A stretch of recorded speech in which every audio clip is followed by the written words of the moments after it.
Olá a todos, eu sou a Bárbara, CFO da Flapper, e na palestra de hoje, na Expo Secretary, eu vou falar um pouquinho sobre as competências financeiras para profissionais de secretariado.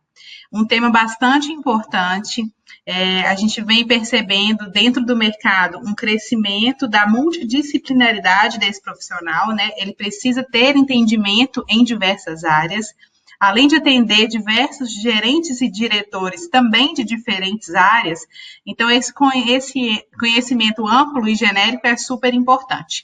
Então, eu vou destacar aqui, baseado em algumas pesquisas, quais são essas principais competências financeiras. Como eu disse anteriormente, meu nome é Bárbara, sou CFO, né, diretora financeira aqui da Flapper, sou formada em administração de empresas pelo Cefet, aqui de Minas Gerais, né, nós somos uma empresa de Belo Horizonte, tenho pós-graduação na London School of Business and Finance e no IBMEC, também de Minas Gerais. O primeiro ponto é a percepção que os profissionais precisam ter dessas competências, né? Foi levantado em uma pesquisa recente quais seriam as principais competências e o porquê delas. Então, eu vou elencar no próximo slide as 5 competências principais em que essa pesquisa apontou, né, que o profissional de secretariado precisa ter na área financeira. A primeira é interpretar informações que contenham descontos. O segundo, interpretar informações que contenham juros e ou acréscimos. Eu quero comentar dessas duas competências ao mesmo tempo, porque elas são complementares, né? Muitas vezes o profissional de secretariado, ele precisa fazer alguns orçamentos, ele precisa lidar diretamente com clientes e fornecedores, e muitas vezes ele se vê diante de situações financeiras em que ele precisa analisar uma situação de desconto, se ela é satisfatória, ou se no eventual parcelamento ou atraso no pagamento, quais seriam os acréscimos e os juros, né? Então, é muito importante se ter um conhecimento amplo de como fazer essas simulações, de como ter esse tipo de análise e assim, conseguir abranger todos essas premissas, né? Abranger todas essas premissas. Então, informações de descontos, informações de juros em acréscimo é super importante na análise e tomada de decisão antes de apresentar para os envolvidos. A terceira competência é negociar com clientes fornecedores, considerando a política financeira da organização. Sabemos que cada organização tem aspectos particulares de como lidar com a parte financeira. Por exemplo, empresas muito grandes, elas costumam pedir prazos de cadastro dos fornecedores e prazos de pagamentos que podem chegar a mais de 120 dias. Então, é super importante, no momento em que for lidar tanto com o fornecedor quanto com o cliente, colocar em xeque se é possível alguma negociação, se é possível alguma particularidade que possa atender essa pessoa e principalmente atender a organização, né? Sem ficar gerando estresse internos com o departamento de compras e o departamento financeiro. Então, sempre iniciar esse tipo de negociação levando em conta toda a política financeira da organização.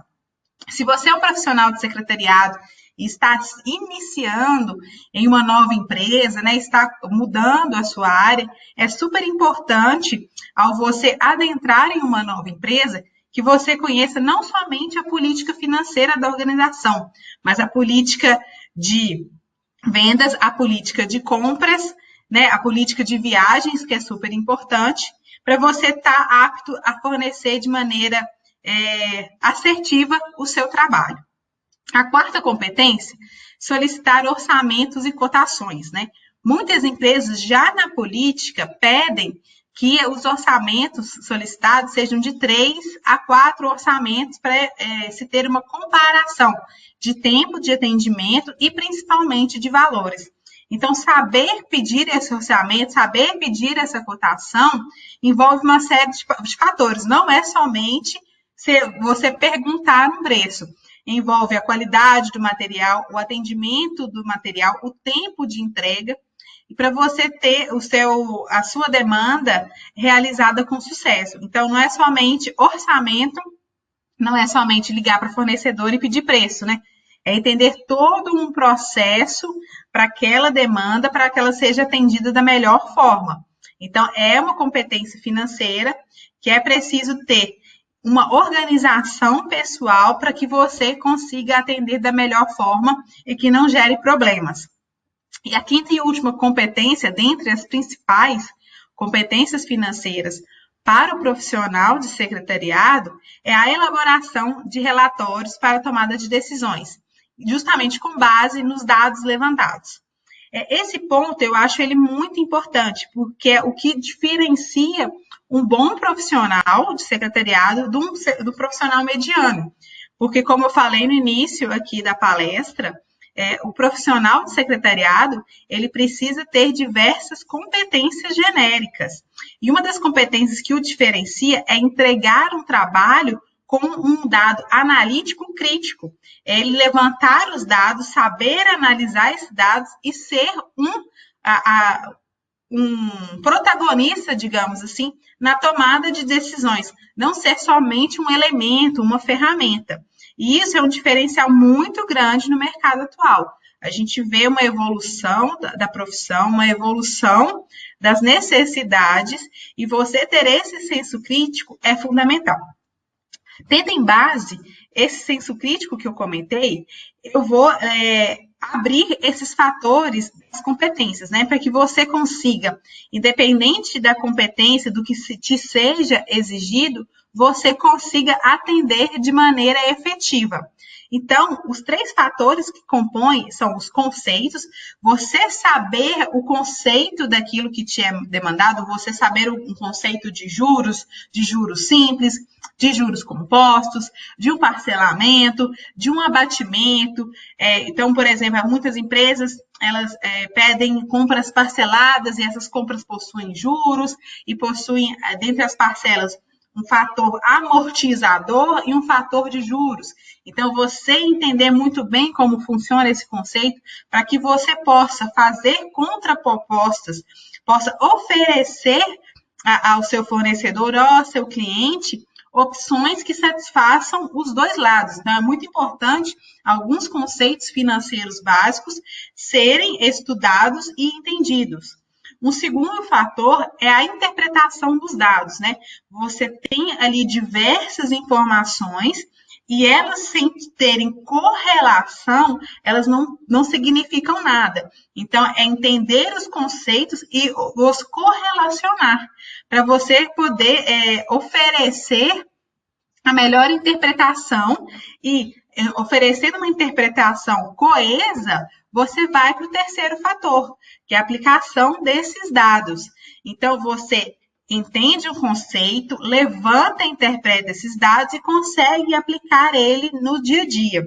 Então, eu vou dar 3 etapas aqui em que você consegue, no seu trabalho, enriquecer ele de uma maneira melhor, entregar um trabalho mais inteligente, com mais informação e participar de maneira ativa na tomada de decisão e, assim, auxiliar as pessoas que trabalham junto com você.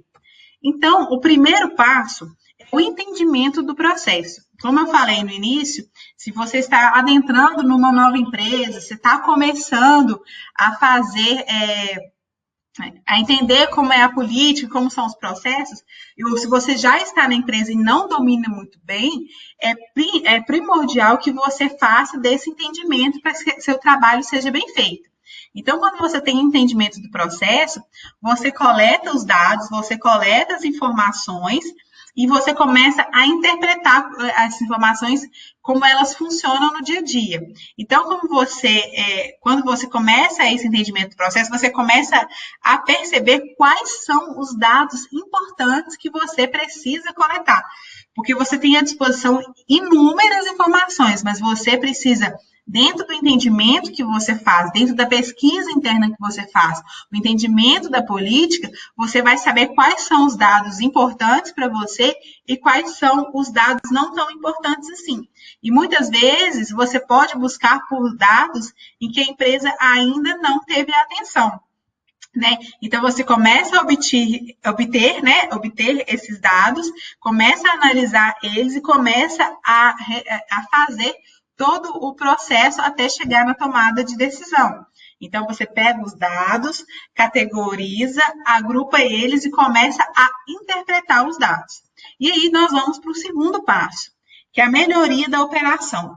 Então, quando você começa a levantar os dados, começa a interpretar o que eles significam, você começa a ver brechas e falhas dentro da operação, seja a política de viagem, a política de compras, a política de reembolso, e você começa a perceber que você consegue ajudar a cobrir essas falhas e a corrigir certos problemas. Porque muitas vezes as pessoas estão dentro da área, elas não conseguem enxergar um problema, precisa de um olhar externo, de uma análise externa para poder melhorar a operação. Então, você na fase 1 coletou todos os dados e agora você vai interpretar eles de maneira dinâmica, começar a ter uma visão sistêmica e ver como eles podem impactar ou não no resultado geral da empresa. E aí, quando você começa essa análise para possíveis melhorias, descoberta de erros e falhas, a gente vai para o passo 3, que é identificar essas oportunidades. Então, você pega os dados, os organiza e começa a identificar aonde ele pode melhorar. Então, você começa a enxergar essas brechas e ver oportunidades de melhorar o processo. Então, quando você tem uma postura crítica e analítica sobre as coisas que lhe são apresentadas, tanto do lado financeiro quanto de outras áreas, né, você começa a oferecer melhorias no processo e se torna um profissional muito mais capacitado e muito mais efetivo nas decisões. Então, você se mostra um funcionário muito mais ativo, proativo e capaz de resolver problemas, né? E fazer essa avaliação. O que eu queria mostrar hoje, né, para vocês, era um pouquinho dessas competências. Infelizmente, a gente está num cenário em que a gente não consegue estar junto, estar perto, mas eu quero muito poder ajudar vocês a ter essa visão crítica, a poder ter um braço a mais dentro do secretariado. A gente sabe que muitas vezes os profissionais eles têm uma formação genérica e teórica durante a sua formação, e poder aprofundar isso e se enriquecer como profissional, entregar valor para a empresa é super importante. Eu agradeço muito a atenção de vocês, espero encontrar vocês em outras oportunidades, e aqui fica o meu muito obrigada. Um abraço.